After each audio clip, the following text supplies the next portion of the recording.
To add Venmo to Fidelity, start by logging in to your Fidelity account online or through the Fidelity mobile app.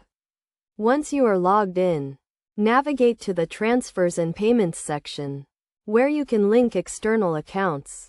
Click on the Link External Account option and select Venmo from the list of available payment providers. You will be redirected to the Venmo website, where you will need to log in to your Venmo account. If you do not have a Venmo account, you can create one at this time. After logging in to your Venmo account, you will be asked to authorize Fidelity to access your Venmo account information. Review the terms and conditions. Then click to authorize the connection.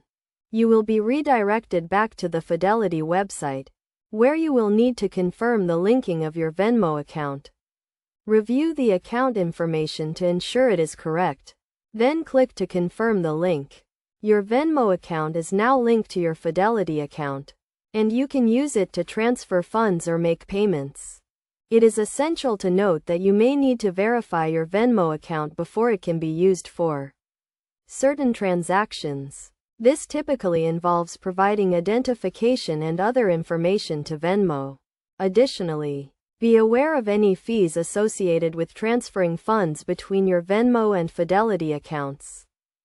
To get the most out of linking your Venmo account to Fidelity, consider setting up automatic transfers to move funds from your Venmo account to your Fidelity account on a regular basis. This can help you stay on top of your finances and make it easier to invest or save for the future. By following these steps and best practices, you can easily add Venmo to Fidelity and start using the two services together to manage your finances.